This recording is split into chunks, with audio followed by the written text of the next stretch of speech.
नमस्कार मेरे प्यारे साथियों। आज जो ये क्लास है रिकॉर्डेड आपको मिलेगी क्योंकि इस समय मैं ऑब्वियस सी बात है DOPT होऊंगा, है ना, दिल्ली में। और आप सभी लोगों के लिए कुछ ना कुछ बेहतर करने का प्रयास कर रहे हैं। वहाँ से कोई रील वील मेरी तरफ से नहीं आएगा, ऑब्वियस सी बात है। जो भी कंक्लूजन होगा, जो भी बातें होंगी, वो आपको अलग से कमरे में बैठकर बताई जाएंगी। कोशिश की जाएगी कि चीज़ें सीरियस मैटर में आपको बताई जाएँ और सिस्टमेटिक तरीके से बात की जाए।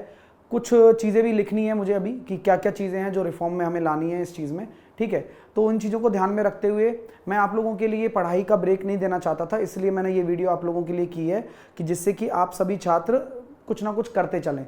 ये वीडियो में मैं आपको क्वेश्चन कराऊंगा, तो आप उन क्वेश्चनों को कर लेना, ठीक है। जो भी अपने बेहतरीन सवाल हैं वो सारे आप लोग एक बार कर लेना, ठीक है। और आप लोगों के लिए सारी जानकारी बड़ी सिस्टमेटिक है कि आज अपना 31 तारीख है, अंतिम दिन है ऑफर का, तो आप फ़ायदा उठा सकते हैं। हमारे बैचेस पे आप डिस्काउंट भी पा सकते हैं। जो भी आपको लेना है वो आप अपनी एप्लीकेशन क्विक ट्रिक बाय साहिल सर एप्लीकेशन से ले सकते हैं, ठीक है। 8 बजे आपकी क्लास हो गई है, 11 बजे आपकी क्लास मैं ये रिकॉर्डेड चलवा रहा हूँ आज, और ये एंड गेम मैं आ जाऊँगा तब ये कंटिन्यू करेंगे अपन, ठीक है। और अभी 12 बजे रीजनिंग का एंड गेम जरूर होगा। तो जो ये मैं वीडियो आपको रिकॉर्ड करके जा रहा हूँ क्वेश्चन की, वो मन से देखना और मुझे कमेंट करना कि सर मैंने पूरी देख ली है, आप निश्चिंत होकर हमारे लिए काम करिए, ठीक है दोस्तों। तो वीडियो खत्म होने के बाद मैं फिर मिलता हूं आपसे। पहला प्रश्न स्क्रीन पर देता हूं, आपका समय शुरू करता हूं। जामा पहनाने के लिए तैयार हो जाइए। आइए, 2500 रुपए की धनराशि पर 10% प्रति वर्ष की दर से 6 वर्षों के लिए चक्रवर्ती ब्याज ज्ञात कीजिए जब ब्याज प्रत्येक 2 साल में संयोजित हो। क्वेश्चन बड़ा ही इंटरेस्टिंग है। ये 10% वार्षिक दर दे रखी है आपको, तो 1 साल की रेट 10% है, तो आपकी रेट कितनी हो जाएगी? 20% हो जाएगी। क्या बात है सर, पहली बार दुगना हुआ होते हुए देखा होगा आपने। अरे वाह। अच्छा, 6 साल को कैसे कंसाइज कर लोगे? तो 6 साल हर 2 साल में दे रहे हो तो 3 भागों में बटेगा, तो 20% 3 साल, 20% 3 साल, तो 2500 रुपए का 20% 3 साल यानी कि 72.8%। आश्चर्य मत करिएगा, क्योंकि 25 को मैं क्या लिख सकता हूं? 100/4 लिख सकता हूं, नहीं लिख सकता हूं? तो डायरेक्टली 4 से काटोगे तो आंसर आ जाएगा सर 182 1820, जो भी है। ये मेरी कैलकुलेशन है, ये मेरा तरीका है इस प्रश्न को करने का। आप कैसे सोच रहे हैं, आप बताइए, आप कैसे सोच रहे हैं? हाँ हाँ हाँ हाँ, 72.8 डायरेक्टली दिमाग में रखना है। सर आप रटा रहे हो क्या? नहीं, मैं रटा नहीं रहा हूं। तरीके सबके पास होते हैं, लेकिन कुछ तरीके जो यहां से दिमाग में जाएंगे वो यही होंगे कि अगर आपकी रेट 10% है, समय आपका 2 साल है, तो आपका कंपाउंड इंटरेस्ट क्या होगा? रेट आपकी 10% है, समय आपका 3 साल है, तो आपका कंपाउंड इंटरेस्ट क्या होगा? अब ये डायरेक्ट पता हो तो पेपर में बचता है समय, और समय ही कीमती चीज है। अगर आप पेपर दे चुके हैं तो आपको पता होगा, तो वो बच्चा तो ऐसा समझ पाता है। और जो नया बच्चा होता है उसको लगता है कि यार जल्दी हो गया गुरुजी, कोई लेंदी मेथड बताइए। तो लेंदी मेथड नहीं होते, मेथड सीखने के लिए होते हैं जितने भी होते हैं।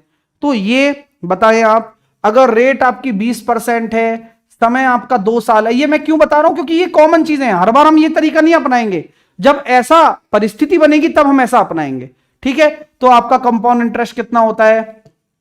अच्छा, दर आपकी 20% हो, समय आपका 3 साल हो, तब आपका कंपाउंड इंटरेस्ट कितना होता है? तो कुछ चीजें जो आपको पता होनी चाहिए, इन्हें अपने नोटबुक में नोट कर ले, क्योंकि ये पेपर में रिवीजन करने, जब पेपर देने जाओगे तब रिवीजन करने में ये बहुत मदद करेंगी आपकी।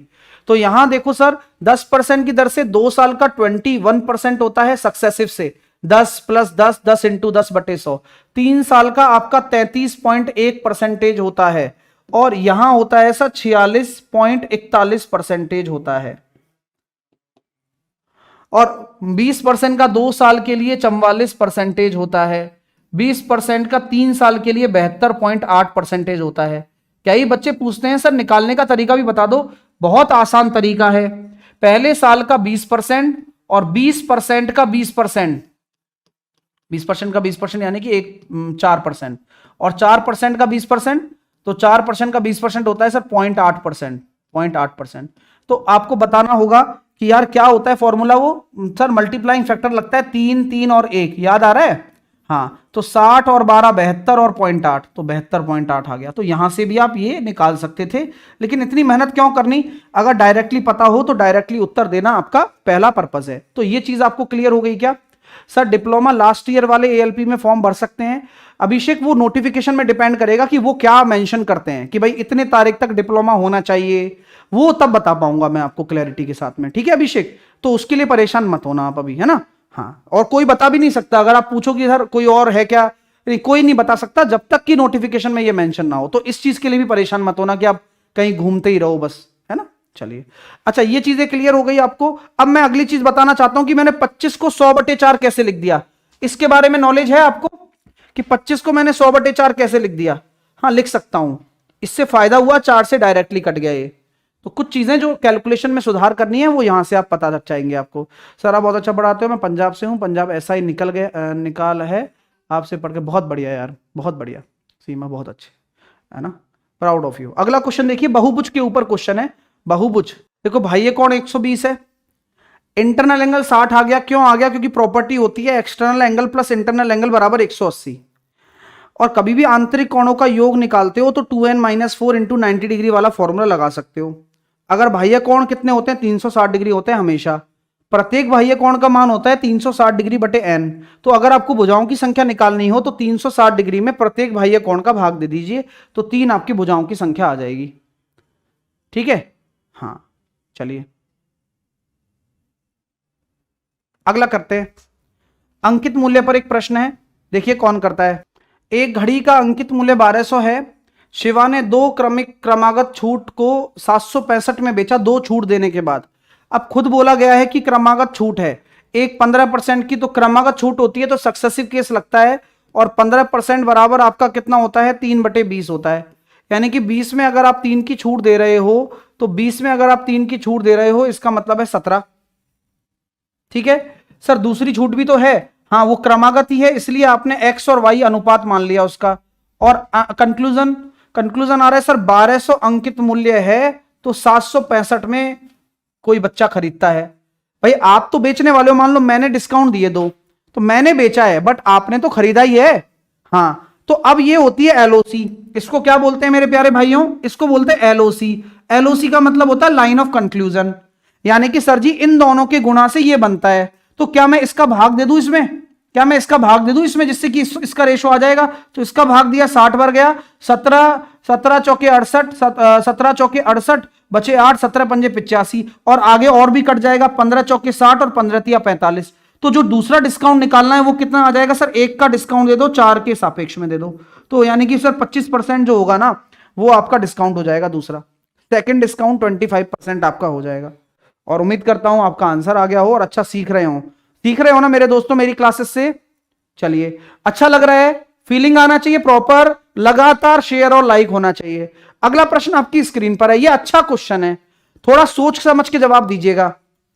ये क्वेश्चन अच्छा है, वाकई में बहुत अच्छा क्वेश्चन है, रिपीटेड क्वेश्चंस हैं। एक पुस्तकालय में रविवार का औसतन 265, रविवार को औसतन 265 और अन्य दिनों में 130 आगंतुक आते हैं। अब मुझे आप बताओ, पुस्तकालय में रविवार को 200, अब सोमवार से कोई शुरू हो रहा है महीना, तो ये भी कॉमन सेंस वाली बात है कि सर सोमवार को अगर मैं कहता हूं 1 तारीख है तो अगले सोमवार कब होगा? 7 जोड़ दो 8 तारीख को होगा। उसका अगला सोमवार कब होगा? 7 जोड़ दो 15 तारीख को होगा। उसका अगला सोमवार कब होगा सर? 7 जोड़ दो 22 तारीख को होगा। उसका अगला सोमवार कब होगा? 7 जोड़ दो 29 तारीख को होगा। तो सोमवार तो 5 पड़ गए महीने में, लेकिन 30 दिन का महीना है, तो सोमवार तो संडे कितने होंगे? संडे केवल 4 ही होंगे, क्योंकि एक तो यहां आ जाएगा संडे, एक यहां संडे, एक यहां संडे और एक यहां संडे। तो संडे कितने हैं? तो संडे की संख्या, संडो की तो संडे की संख्या हो गई 4, और आपका रिमेनिंग डेज कितने बचे? 26। तो इनका औसत कितना हो, रेशो कितना आ रहा है? 2 और 13। अच्छा संडे को कितने लोग आ रहे हैं? 265, और वैसे कितने आ रहे हैं? 130। तो वेटेड एवरेज भी लगा सकते हो और जेएसएम भी लगा सकते हो। क्या लगाओगे बताओ? तो सर ये आपका एवरेज है ना, और ये नंबर्स हैं, तो चाहो तो आप वेटेड एवरेज लगा लो, जैसे कि जेएसएम भी लगा सकते हो। तो वेटेड एवरेज होता है, इनका गुणा कर दिया 530 प्लस इसमें 13 से गुणा करूंगा तो 1690 बटे 15। तो एक तो ये आंसर आ जाएगा आपका एवरेज फाइनल निकल के। और अगर आप इससे नहीं करना चाहते तो दूसरा तरीका है, 130 को बेस मान लिया, ठीक है, 130 से ये कितना ज़्यादा है, 135 इंटू 2, और केक कटेगी सब में पटेगी, तो यहाँ 9 दूनी 18, तो ये जल्दी कैलकुलेशन हो गई ना, तो इसलिए हम इसको पसंद करते हैं 148, इसलिए हम इसको पसंद करते हैं, इसलिए ये हमारा फेवरेट है। जीएसएम में यार ताकत है यार, जीएसएम से आपको काफ़ी कॉन्फिडेंस मिलता है, आप ये खुद भी महसूस कर पा रहे होते हैं, है ना मेरे भाई। चलिए अगला क्वेश्चन देखेंगे आप कौन से कंसेप्ट पर है और क्या आपके पास जवाब है इस क्वेश्चन को करने का, और क्या आप 5वीं पास से तेज हैं। पी का क्यू से, क्यू का आर से और पी का आर से। तो आप मुझे एक चीज बताओ कि क्या मैं सक्सेसिव लगा सकता हूं, क्योंकि पी का क्यू से और क्यू का आर से, और आप जानते हैं कि लाइन ऑफ कंक्लूजन में ये तो कट जाता है, तो आपका जो फाइनल अनुपात रह जाएगा वो पी और आर का रह जाएगा। बोले यार ये तरीका बहुत अच्छा है सर, तो यही मैं लगाना चाहता हूं यहां पर कि x अनुपात 8 का 12 अनुपात z करूंगा, तो यहां से जो निकल कर आया कितना, 4 दूनी 8 और 4 तिया 12, यानी कि 3x और 2z, इसका अनुपात कितना आ जाएगा, 2 अनुपात 1, क्योंकि ये p और r का अनुपात है। तो x और z का अनुपात कितना है, जैसे 3x और 2z का जो आंसर है वो 2 अनुपात 1 के बराबर है, तो x और z बराबर हो जाएगा सर 4/3, 4/3, 4/3। क्लियर है, समझ में आ रही है बात आप लोगों को, तो चीजें आपको क्लियर हो रही है किस तरह से आपको डील करनी है इन चीजों के साथ में। चलिए अगला क्वेश्चन देखेंगे, आ जाइए, आराम से करना भाई। तो आप नोटिस करते होंगे कि अगर आप x प्लस वाई का होल क्यूब कर दें दोनों तरफ, a क्यूब प्लस का b क्यूब प्लस का 3ab into a plus b, तो 1 ही होता है, सो ये बराबर 1 के है। सो इसकी वैल्यू अगर 1 है तो 1 माइनस 1 आपका 0 आंसर आ जाएगा, 0 है, बी ऑप्शन। नेक्स्ट, नीचे दिए गए वृत्त में AB को D पर स्पर्श रेखा DC मिलाने पर खींचा जाता है। यदि AB आपका 12 है और DC आपका 8 है, तो BD की वैल्यू बता दो सर। बता देते हैं, रुक जाओ।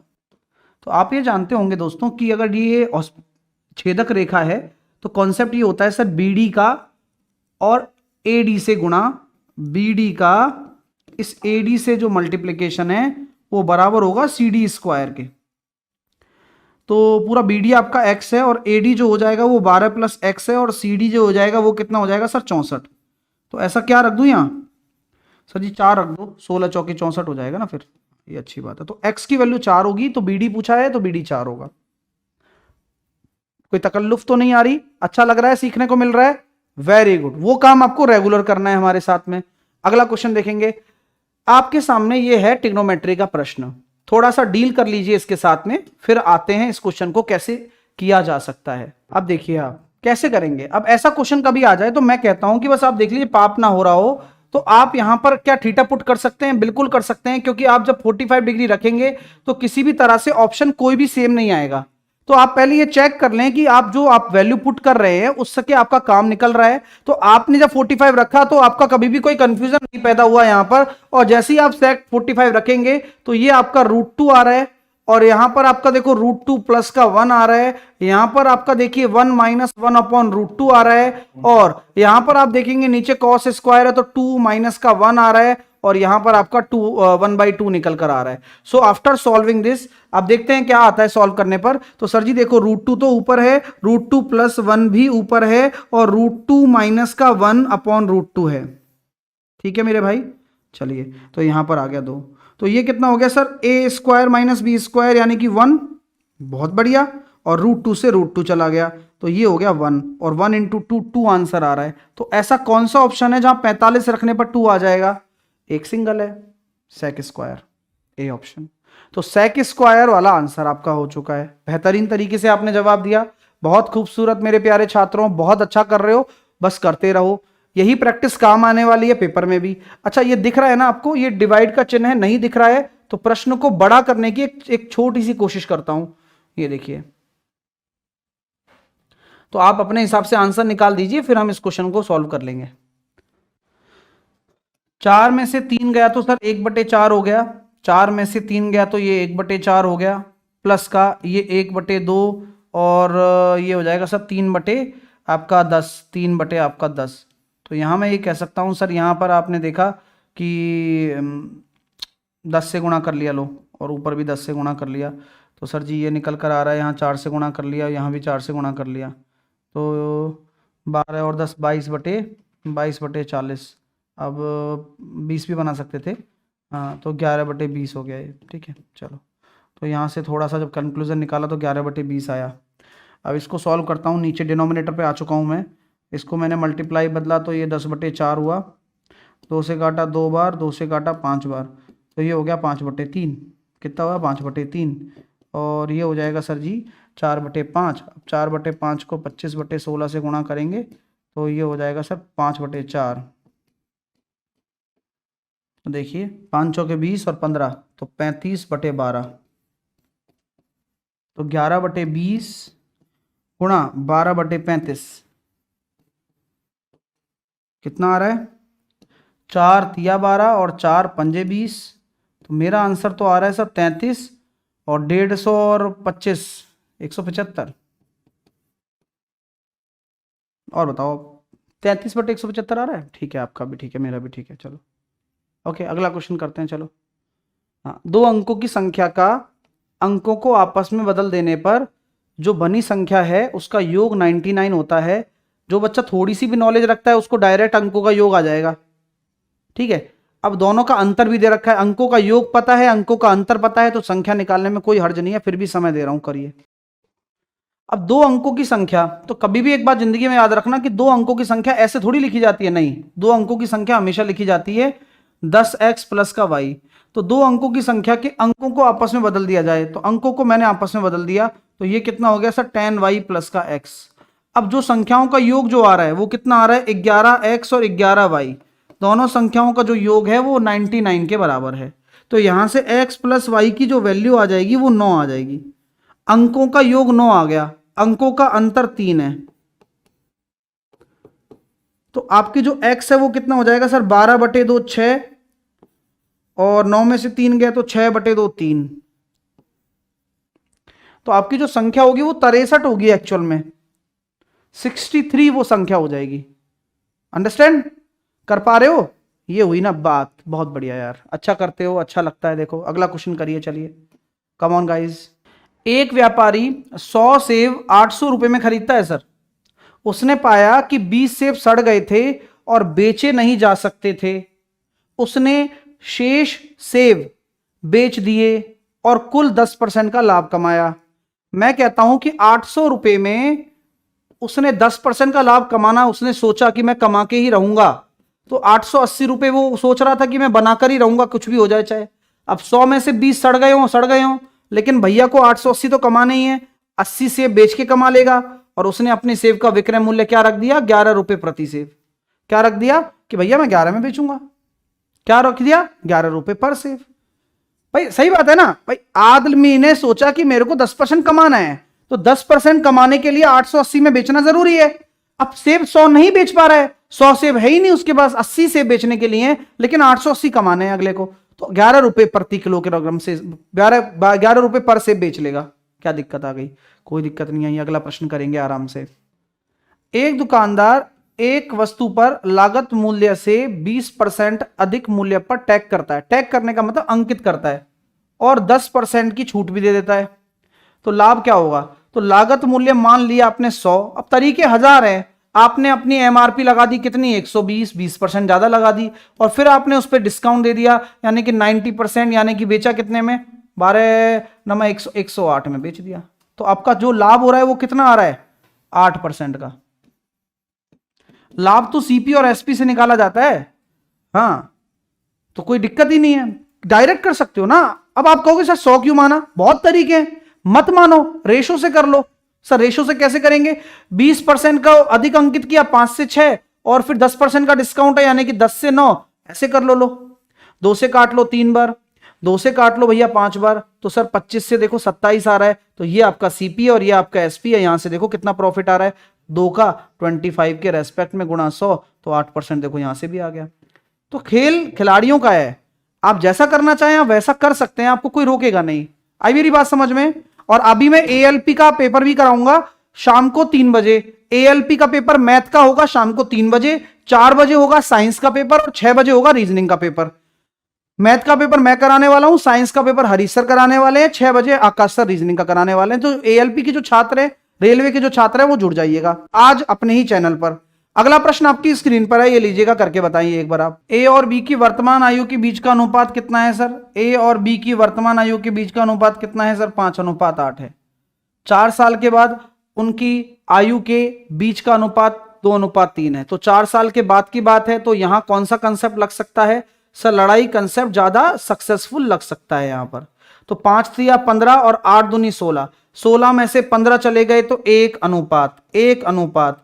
तो देखो 3 चौके 12 और 4 दूनी 8, तो 12 में से 8 गया तो 4 साल, तो 1 अनुपात बराबर हो गया 4 साल। तो बी की वर्तमान आयु कितनी है? 32 साल। और ए की 20 साल, 32 साल। अगला करना जोरदार, बहुत बढ़िया, टाइम एंड वर्क से आया हुआ है। राम और श्याम अलग अलग कार्य करते हुए एक कार्य को 8 घंटे और 12 घंटे में करते हैं। राम और श्याम 8 घंटे और 12 घंटे में पूरा करते हैं। टोटल काम आपका कितना हो गया? 48 या 24 भी ले सकते हो, है ना, एलसीएम। तो यहां राम की क्षमता आ गई 3 और श्याम की क्षमता आ गई 2। यदि वे बारी बारी से काम करें, यानी कि पहले राम आ रहा है सुबह 9 बजे और फिर श्याम आ रहा है अगले घंटे 10 बजे, यानी कि 5 यूनिट काम आपका 2 घंटे में हो रहा है। 2 घंटे में 5 यूनिट काम, 4 से गुणा किया तो 8 घंटे में 20 यूनिट काम हो रहा है 8 घंटे में। और अब कौन आएगा? 23 यूनिट काम हो रहा है 9वें घंटे में, और अभी 1 यूनिट काम और बचना है, तो आधे घंटे में हो जाएगा। हाँ, तो कुल मिलाकर मैं ये देखना चाहता हूँ कि 8 9 9.5 घंटे लग रहे हैं, और 9 बजे शुरू हो रहा है तो 6:30 बजे खत्म होगा। भाई 9 और 9 18, 18:30 हो गया। तो 18:30 का मतलब सर ऐप में अभी और टेस्ट डालेंगे एएलपी के? हाँ हाँ, अरे क्विक ट्रिक्स टेस्ट सीरीज जो एप्लीकेशन है उसमें रेलवे के जो टेस्ट हैं वो तो सैंपल अभी जो मैंने पुराने वाले हैं वो डाल रखे हैं, क्योंकि अभी हुए नहीं ना पेपर। अब नए पेपर बनाना शुरू कर दिया, जैसे कल नोटिफिकेशन आया तो आज टीम को मैंने बोल दिया भाई कि इस गाइडेंस के साथ, तभी तो मैंने अभी प्रीवियस ईयर पेपर करवाना शुरू कर दिया आज से, ठीक है। तो अभी पेपर बनवाना शुरू कर दिया है, और अभी अंडर गाइडेंस सारे पेपर तैयार हो रहे हैं अलग अलग सब्जेक्ट के, जैसे साइंस हरीश सर संभाल रहे हैं, रीजनिंग आकाश सर संभाल रहे हैं। तो अभी मैंने बोल दिया है, तो वो और भी डलते जाएंगे, उसी में डलेंगे, लेकिन उसी पैकेज में उसी प्राइस में, अलग से कुछ नहीं लिया जाएगा आपसे, ठीक है। चलिए अगला क्वेश्चन करना भाई मेरे, है ना, आराम से करना, है ना, आराम से करना, बहुत अच्छा क्वेश्चन है ये। अब 3 अंकों की संख्या के अंकों को उलट दिया जाए तो प्राप्त संख्या मूल संख्या से इतना कम है, ठीक है। अब 3 अंकों की संख्या के अंकों को उलट दिया जाए। अब ये भी अच्छा क्वेश्चन है, देखो 3 अंकों की संख्या मैंने मान ली x y z, लिखा कैसे जाएगा? 100x प्लस का 10y प्लस का z। अच्छा उलट दूं? हाँ उलट दो, तो z y और x, तो ये हो गया 100z प्लस का 10y प्लस का x। तो 2 ये हो गई भाई संख्याएं आपस में अपने आप, ठीक है। अब बोला उलट दिया जाए तो प्राप्त संख्या मूल संख्या से इतना कम हो जाती है, यानी कि ये कम है, मूल संख्या से कम है, मूल संख्या ज्यादा है, यानी कि आपस में जब घटाओगे ना तो ये आएगा सर 99x माइनस का z। कोई दिक्कत है क्या? और ये 297 के बराबर है, यानी कि सर x माइनस z का जो आ रहा है वो 3 आ रहा है, लो अंतर आ गया। अब बोला गया है सर यदि अंकों का योग 8 है, तीनों अंकों का, तो x प्लस का y प्लस का z बराबर 8 है आपका, ठीक है। और सैकड़े का अंक सबसे बड़ा संभव मान है, तो संख्या में इकाई का अंक होगा, सैकड़े का अंक सबसे बड़ा संभव मान है। अभी रुक जाओ भाई, तो यहां सैकड़े का अंक तो y है और x माइनस जेड दे रखा है, तो मैं जेड को लिख देता हूं x माइनस का 3, एक्स प्लस का वाई, जेड को लिख देता हूं एक्स माइनस का 3। तो सर 2x प्लस का y बराबर 11। अभी बात सुनना जरा मेरी। क्वेश्चन तो कहता है सर, हाँ बोलता तो है क्वेश्चन, क्वेश्चन कह रहा है कि it's 100 digit has the largest possible value. भाई x अगर मान लो 5 हो गया तो ये 1 हो सकता है। x अगर 5 हो गया, अगर x 5 हो गया तो z आपका 2 हो सकता है। क्या बात है। तो अगर ऐसा है तो संभव है कि 5, 1, 6 और 2 8। क्या बात है सर, यानी कि आपने सर मुद्दे की बात तो छेड़ ही दी यहां पर।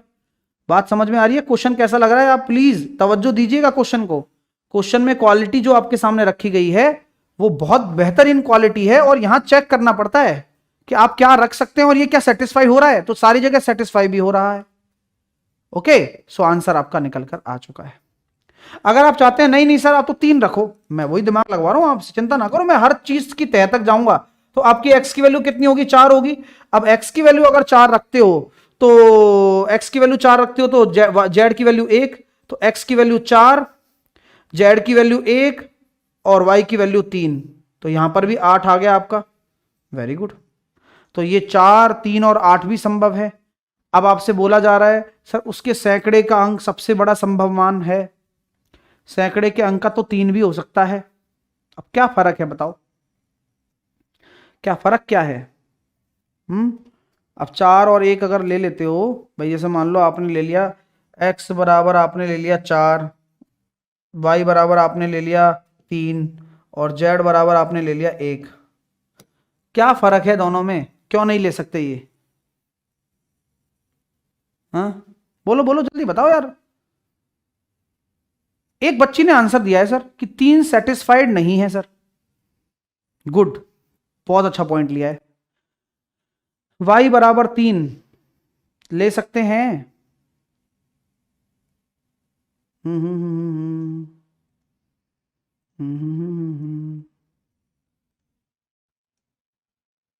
Exactly, very good. ठीक है, ये है मेन पर्पस। x 5 लेंगे सबसे बड़ा, x तो 4 भी सबसे बड़ा है, x तो जो 4 है वो सबसे बड़ा है, लेकिन उसका सबसे बड़ा वैल्यू होना चाहिए, सैकड़े का अंक सबसे बड़ा होना चाहिए। तो सैकड़े का अंक सबसे बड़ा 5 हो सकता है, इससे ज्यादा नहीं हो सकता, इससे कम वाले आंसर नहीं बनेंगे। ठीक है, समझ में आ रही है? Okay, very good, thank you so much. अगला करना चलो। कैसा क्वेश्चन है, कौन से चैप्टर से है बताओ भाई। अच्छा लगता है ना भाई, दिल से लाइक किया करो यार, है ना। ये हमारे और आपके बीच की बातें हैं। हाँ, और इसमें क्या लगेगा, यहां बच्चा गलती करता है।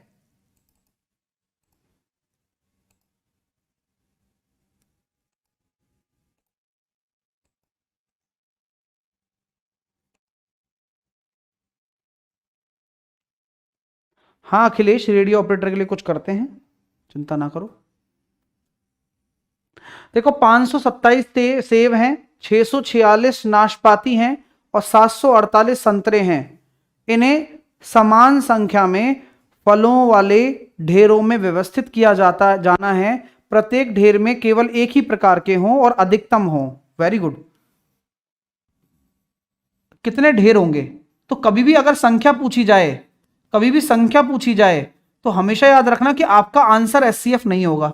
ये लॉजिक बहुत पहले बता चुका हूं मैं, दोबारा से रिपीट करता हूं कि कभी भी संख्या पूछी जाए तो आपका आंसर कभी भी एचसीएफ तो नहीं होगा। तो आप कहीं आंसर देके चलते बनो और आंसर दे दो और आपका काम हो जाए, फिर वहां आप गलत हो गए, फिर आप मेन मकसद ही खराब कर दिया आपने। ठीक है, तो सर क्या करना है, पहले आप एचसीएफ निकालो। एचसीएफ तो निकलेगा, लेकिन कभी भी संख्या पूछी जाए ना तो कभी भी एचसीएफ आंसर नहीं होगा। एचसीएफ तो वो अधिकतम संख्या होती है जिसके जितनी संख्या के ढेर बन सकते हैं, कितने ढेर बनेंगे वो निकालना है। वेरी गुड, अब समझ गए होंगे कई बच्चे की क्या गलती कर दी उन्होंने। तो सर एचसीएफ कैसे निकालते हैं? मैंने कहा मिनिमम डिफरेंस। तो what about minimum difference? So 3 1 and 1 1 1 3, यहाँ पर 6 में से चला गया तो 16 9 9 और 7 16, और क्या कहते हैं भैया, 3 में से 2 गया तो 119 है। अच्छा देखना, 646 में से 527 गए तो सर जी 16 में से 9 7 गया तो 9, 3 में से 2 गया तो 1, ये तो 119 ही आ रहा है। ये 119 आ रहा है, ये 113 आ रहा है, सही है क्या? बोले सर यहाँ गड़बड़ कर दी ना आपने, 8 में से 6 जाएगा, 2 बचेगा। तो अब आप देखो सर, 17 इंटू 7 और 16 इंटू 7, तो SCF जो निकल कर आ रहा है वो निकल कर आ रहा है 7।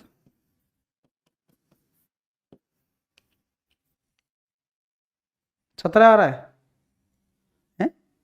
17 SCF दे रहे हो क्या?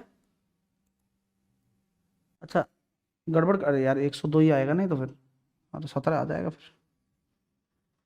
17 सत्ते 119 और 17 छिग्गी 102, तो 17 ही तो आ रहा है फिर गुरुजी, गड़बड़ कर देते अभी आप। 17 सत्ते तो 17 आपके SCF हो जाएगा। डिफरेंस निकाला, डिफरेंस से पता चल गया कि यार SCF क्या है। क्या 17 आंसर है? नहीं। आपसे पूछा गया नंबर ऑफ ढेर कितने होंगे, तो 527 सेव में 17 17 के कितने सेव मतलब ढेर निकलेंगे, 646 में 17 17 के कितने निकलेंगे, और 748 में 17 17 के कितने निकलेंगे, देख लीजिए आप, ये आंसर आएगा आपका एक्चुअल। तो 17 × 51, 17 एकम 17, 17 × 51 और 17 8 136, 17 चौके 68, बचे कितने, 68 बचे 6, और 17 चौके 68, सबको जोड़ेंगे 113 आंसर आ रहा है। तो टोटल नंबर ऑफ ढेर कितने हैं, 113। SCF नहीं है लेकिन ये 113 है ना, तो जो बच्चा SCF 113 दे रहा था वो गलत है। अच्छा भाई, अच्छा लग रहा हो तो लाइक कर देना, और नहीं लग रहा हो तो भी कर देना, क्योंकि हमारी मेहनत तो चल रही है, आप सीखने वाले हो, सीखने आए हो, सीखेंगे। अगला क्वेश्चन चुनाव के ऊपर है। इलेक्शन तो लड़ा गया है, अब देखो कौन जिता रहे हो, किसे हरा रहे हो। 3 उम्मीदवार ने एक चुनाव लड़ा, उन्हें क्रमशः 1136, 7636 और 11628 वोट प्राप्त हुए। विजयी उम्मीदवार को कुल मतों का कितना प्रतिशत प्राप्त हुआ, जीतने वाले भाई को कुल वोटों का कितना परसेंटेज प्राप्त हुआ है। जीता कौन, 11628 मतों वाला, और टोटल वोट 1136, 7636 और 11628। 8 और 6 14 और 6 20, 3 और 3 6 और 2 8 और 2 10, 6 और 6 12 और 2 14, 2 9 और 1 10, और ये आया सर 20400। मेहनत मांगता है हर चीज। 17 17 एकम 17, 17 दूनी 34, 17 छिग्गी 102, बचे कितने भैया, 17 छिग्गी 102 बचे कितने 14, और 17 छिग्गी 136, 17 चौके 68।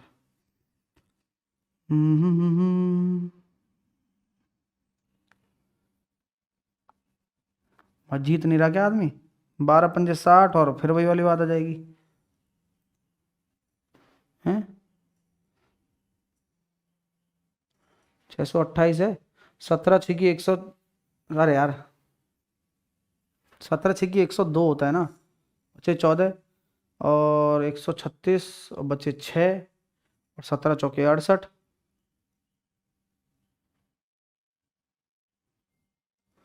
और 17 एकम 17 बचे 3, 17 दूनी 34, 12 पंजे 60 बचे 6।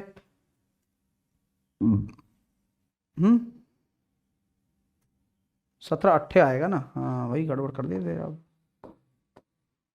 तो आ गया ना 57।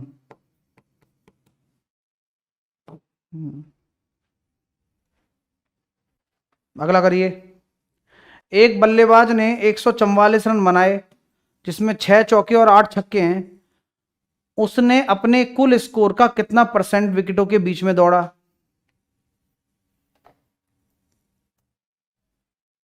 बताओ भैया कितना दौड़ा।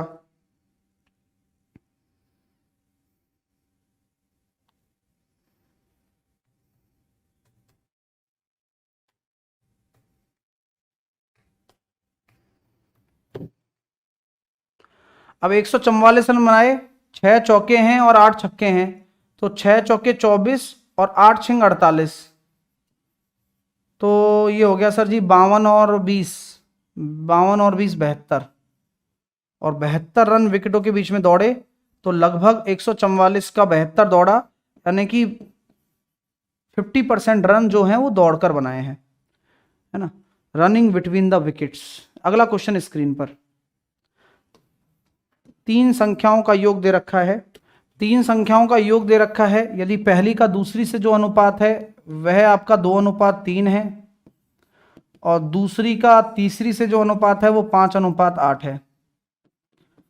तो 3 को यहां रखा, 5 को यहां रखा, तो देखो 5 दूनी 10, 5 तिया 15 और 8 तिया 24, तो ये कितना हो रहा है भाई? तो सर जी ये हो रहा है 39 और 10 49, और 49 बराबर हो गया 147, ये 1 बराबर हो गया 3, तो दूसरी संख्या हो गई 45, 45 दूसरी संख्या हो चुकी है। हाँ, और लाइक करने में है ना बिल्कुल भी ऐसे शर्म मत करो, हाँ ऐसा कुछ नहीं है भाई, वहीं सबके पास बटन होता है, आपके पास कोई कुछ नहीं करने वाला, कुछ कोई नहीं कहेगा आपको कुछ भी। मैं हूं ना यार, मैं बैठा हूं ना यार, ऐसा क्यों संकोच करते हो तुम? हम यार मतलब साहिल सर बैठे हैं, मतलब ऐसी कैसी बातें कर रहे हो यार तुम? कोई कुछ कहेगा तुमसे, तुम कर दोगे तो कह जाए तो फिर मेरे को बताना एक बार आप, वैसे कुछ कहेगा नहीं कोई। अब बेईमान दूध वाला क्वेश्चन बहुत आता है, बहुत पॉपुलर है, बोला जा रहा है कि मैं तो लागत कीमत पर ही बेच रहा हूं, मैं तो कहां ही कमा रहा हूं लाभ, मैं कैसे कमाऊंगा? अब पानी मिला देता है और इस तरह से उसको 25% का लाभ होता है, यानी कि 1/4, और ये जो है ये उसकी मिल्क है, क्योंकि जो भी खरीदा है वो मिल्क ही खरीदा है उसने, और ये पानी है, ये वाटर है, तो पानी का परसेंटेज कितना है अगर देखा जाए तो 1 है टोटल 5 में, हाँ टोटल ये टोटल हो जाएगा ना पानी और दूध मिलकर, तो 20% आपका हो जाएगा पानी का कंटेंट। तो वाटर कंटेंट 20% होगा, ये ध्यान रखना, क्योंकि जो आप पानी मिला रहे हो वो है तो प्रॉफिट ही, बट नीचे जो आता है वो क्रय मूल्य वाला आता है जो कि मिल्क होता है, बट जब बेचते हो तो मिलाकर बेचते हो ना, सो वो क्वांटिटी बदल जाती है, यानी कि अब नीचे जो होगा वो 5 हो जाएगा ओवरऑल का। हाँ सर, सब दूध वाले बेईमान होते पानी मिलाते हैं, हाँ सब मिलाते हैं, मतलब दूध वाला मतलब कसर नहीं छोड़ता, क्या क्या बोलता है कि ये तो करूंगा ही ना, है तो मतलब ऐसे मुंह पे बोल देता है। चलिए नेक्स्ट, अगला क्वेश्चन ये रहा, हमारे यहां पर दूध का भाव है 65 रुपए किलो मिलता है अभी जयपुर राजस्थान में, आपके वहां क्या भाव है दूध? 70 रुपए लीटर, और उसमें भी मतलब 4 दिन अच्छा लेकर आएगा, उससे बोलते भाई ढंग का लेके आ जा तू थोड़ा सा चल, और 50 रुपए में तो फिर वो खुला पानी मिलाकर लाता है, 50 में आप प्योर दूध लोगे क्या भाई साहब, ऐसे बोलता है यार, तो किडनी थोड़ी मांग रहे हैं तेरी यार, दूध ही तो मांग रहे हैं। अब देखो A/B है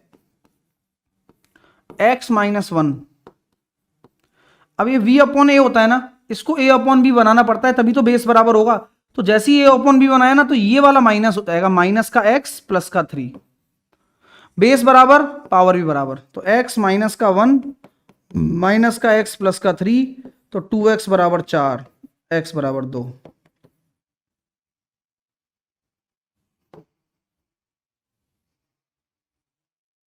पचौवन 43 पूरे प्योर दूध,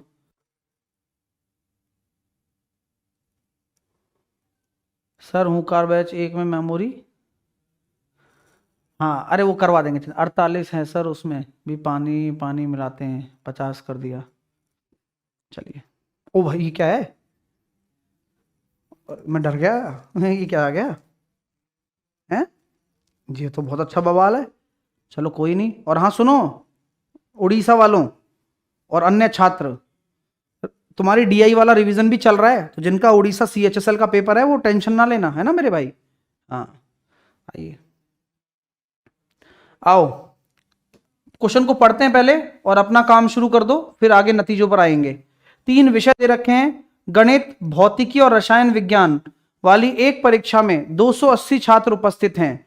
जब नतीजे घोषित हुए तो गणित में इतने, फिजिक्स में इतने और केमिस्ट्री में इतने छात्र पास हो गए, टोटल छात्र 280 हैं, इतने इतने पास हो गए, गणित में उत्तीर्ण होने वाले 5 छात्रों को छोड़कर सभी फिजिक्स में पास हुए, गणित में उत्तीर्ण होने वाले 10 छात्रों को छोड़कर सभी रसायन में पास हुए, 47 छात्र तीनों विषयों में फेल हो गए, फिजिक्स में उत्तीर्ण होने वाले 200 छात्रों ने रसायन विज्ञान में भी उत्तीर्ण किया।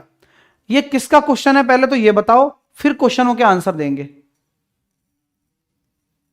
हाँ, अगर आपके पेपर में ये वेन डायग्राम का क्वेश्चन है, पहले मैं बता देता हूं, आपको नहीं पता है तो, और वेन डायग्राम आप पहले आप बनाना आता है तो बना लो, अदरवाइज मेरा वेट करो, लेकिन एक बार क्वेश्चन को और पढ़ लो।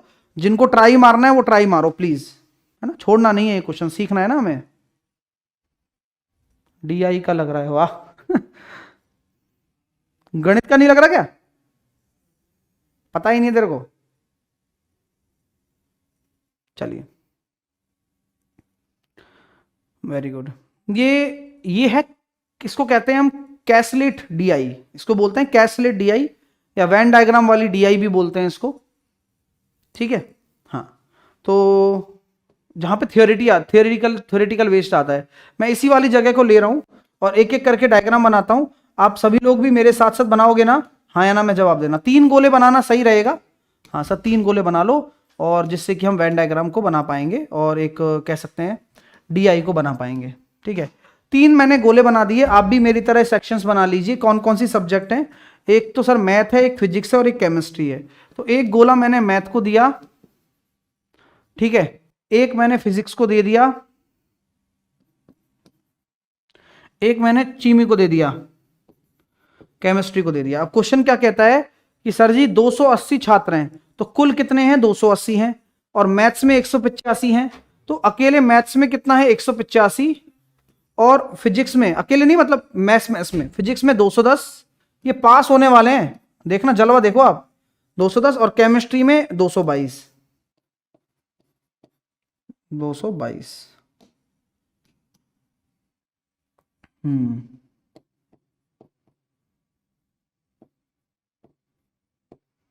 चलिए, और बताओ, सब बढ़िया?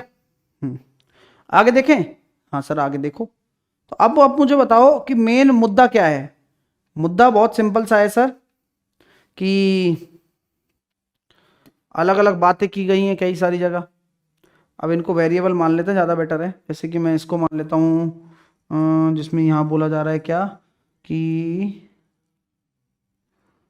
गणित में उत्तीर्ण होने वाले 5 छात्रों को छोड़कर सभी भौतिकी में पास हुए हैं। अच्छा,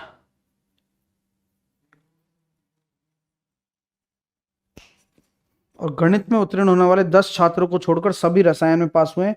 43 छात्र तो बिल्कुल फेल हुए हैं। तो आप 280 में से 47 घटाओ पहले।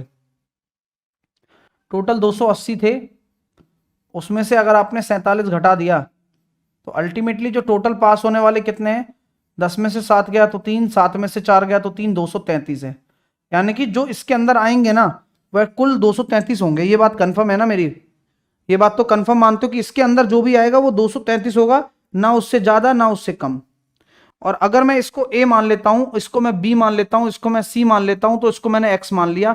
ये आप अपनी मर्जी से मान सकते हो, क्योंकि कुछ है ही नहीं मेरे पास सामान, तो मैं कुछ तो मानूं यार, हैं? बिल्कुल ही ऐसे थोड़ी निहायती कर दोगे आप। बोले सर बात तो ठीक है आपकी। एक चीज और बढ़िया लगी मेरे को यहां पर क्वेश्चन में, वेरी गुड। फिजिक्स में उत्तीर्ण होने वाले 200 छात्रों ने रसायन विज्ञान में भी उत्तीर्ण किया। ये जो चीजें दे रखी हैं, क्या ये इंपैक्ट डालती हैं कुछ? 200 छात्र वाली बात, ये 5 छात्र छोड़कर 10 छात्र छोड़कर, ये बहुत बड़ा इंपैक्ट डाल रही हैं। और ये नई भाषा है। ये कौन सी भाषा है? ये नई भाषा है। ये 2-3 लाइन, ये 3 लाइन से हमें कुछ डेटा निकल कर आ रहा है। उस डेटा को आप समझ पा रहे हो तो देखो, गणित में 185 है, तो गणित में 5 छात्रों को छोड़कर सभी भौतिकी में भी उत्तीर्ण हुए हैं। तो क्या मैं कह सकता हूं, गणित और फिजिक्स का अगर मैं कॉमन पोर्शन निकालना चाहूं तो वो क्या आ जाएगा? आप में से कोई भी बता सकता है क्या? सर जी वो कॉमन पोर्शन यहां आएगा 180। क्वेश्चन ही बोल रहा है, हम कुछ नहीं कह रहे। और अगर आप इग्नोर कर रहे हो तो भैया आप कुछ नहीं सीख रहे हो, फिर कोई मतलब नहीं है फिर आपके पढ़ने का। अगर आप जो बच्चे जा रहे हैं ना उनको बता रहा हूं, कल आंदो उनको बताऊंगा मैं। अब गणित में उत्तीर्ण होने वाले 10 छात्र को छोड़कर सभी रसायन विज्ञान, हाँ केमिस्ट्री केमिस्ट्री केमिस्ट्री केमिस्ट्री ये रहा, यानी कि रसायन विज्ञान 175 आ जाएगा।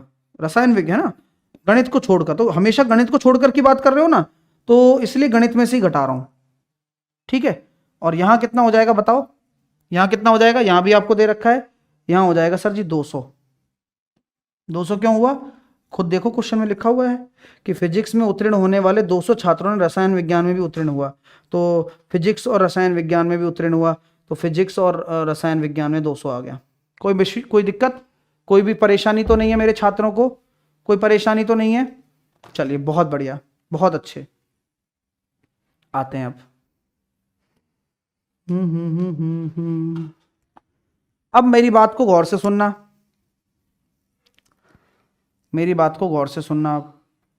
अब पूरा वेन डायग्राम बनाना पड़ेगा, थोड़ी सी मेहनत तो लगेगी, लेकिन लग जाने दो, हमें को फर्क नहीं पड़ता इसके लिए। अगर कभी भी अब एक्स निकालना हो तो उसका मैंने आपको तरीका बताया हुआ है पहले ही। सर क्या तरीका बताया हुआ है, कभी डायरेक्ट एक्स निकालना हो तो याद करिए, जो कॉमन पोर्शन आते हैं उनका तो एडिशन कर लीजिए, हाँ ये सिखाया हुआ है। और कॉमन पोर्शन वालों का, जैसे कि 175 का, 180 का और 200 का, और टोटल 280 वाला भी। 280 वाला है ना, तो इसको तो 247 ही लिखो, क्योंकि सॉरी 233 ही लिखो, क्यों है ये इसके अंदर का वेन डायग्राम का टोटल। इनको एडिशन कर लिया, इसमें से माइनस क्या होगा, जो इनके दे रखे होते हैं, जो इनके दे रखे होते हैं, जैसे कि 185 दे रखा है ना, 222 दे रखा है, 210, 185, 222 और 210। भाई बहुत अच्छी चीज बता रहा हूं, डायरेक्ट निकालने का तरीका है ये। 233 वो है जो टोटल होता है ना, वो भी आता है कि डायरेक्ट अगर आपको कभी एक्स निकालना हो, अब बीच के डेटा दे रखे हो जो दोनों में कॉमन पोर्शन, लीव बोलते हैं इनको, वो दे रखा हो और ये दे रखा हो, तो एक्स निकालना हो, बहुत सिंपल तरीका बताता हूं, कॉमन लीव का एडिशन, और जितने लोग इसके अंदर आ रहे हैं 233 ही आ रहे हैं, उसमें से माइनस कर दो जो दे रखे थे 185, 210 और 222, खत्म, आंसर आ गया आपका। तो अभी एक्स आएगा, अभी तो बहुत पिक्चर बाकी है। एक्स आ जाएगा सर जी 200, ये हो गया सर जी 175 माइनस का 10, ओके ये माइनस में है तो ये प्लस का 11, ओके ये भी माइनस का 10 प्लस का 180, तो यहाँ से निकल जाएगा सर जी प्लस का 1, तो x बराबर आई थिंक सो 171 आ रहा है मेरा, x बराबर 171 है। तो तीनों विषयों में कितने छात्र हुए, 171। One of the best question है, प्लीज डोंट इग्नोर, इग्नोर मत करो। जब सिखाया जा रहा हो ना तब तो बिल्कुल मत किया करो, क्योंकि यही चीजें आप कभी नहीं सीख पाते हो। और कोई टीचर अगर आपको गट्स रख रहा है सिखाने का तो अप्रिशिएट करो, किसी भी टीचर को, हमें ही नहीं, हम तो ये शुरू से करते आ रहे हैं, हमें पता है कि कौन बच्चा निकलेगा कौन बच्चा नहीं निकलेगा, लेकिन हम अपना काम करना नहीं भूलते, ठीक है। हमें पता है यार ऐसे क्वेश्चन करवाने चाहिए और करवाएंगे तभी होंगे, वरना नहीं होंगे, है कि नहीं। हाँ आइए, अच्छा कितने छात्र फिजिक्स और गणित में अनुत्तीर्ण हुए, यानी कि फिजिक्स और गणित में अनुत्तीर्ण हुए, फेल हो गए। अब बताओ वेन डायग्राम पूरा आ चुका है लगभग आपके पास, तो कितने छात्र हैं जो फेल हो गए। तो मैं ये कहना चाहता हूं कि अगर आप फिजिक्स में निकालना चाहते हो तो x प्लस का c है, ठीक है, और टोटल आपके 200 कितने हैं फिजिक्स और गणित में फेल होने वाले, फिजिक्स में फेल और गणित में भी फेल। निकालते हैं भैया, फिजिक्स को पकड़ लो, फिजिक्स का गोला कहाँ है, फिजिक्स का गोला ये रहा। टोटल 210 छात्र हैं जो कि पास हुए हैं, ठीक है। इसमें से देखो ये 171 आ चुका है, अगर ये 171 आ गया तो ये क्या 9 हो जाएगा, और क्या ये आपका 9 180 29 हो जाएगा, हाँ हाँ, और ये कितना हो जाएगा 4 हो जाएगा। तो आ चुका है भाई, जो दिमाग है वो तो है ही, क्या है दिक्कत। चलिए तो अब अपने पास जो फिजिक्स है उस फिजिक्स में से आपसे मैं कहता हूँ ये आ गया, और टोटल ठीक है, टोटल कितना आ रहा है 210 में से आपने क्या घटा दिया, 171 घटा दो, 29 घटा दो और 9 घटा दो, 210 में से 171 घटा दो, 29 घटा दो और 9 घटा दो, तो एक बचा बेचारा यहाँ से तो। और किसके पूछा?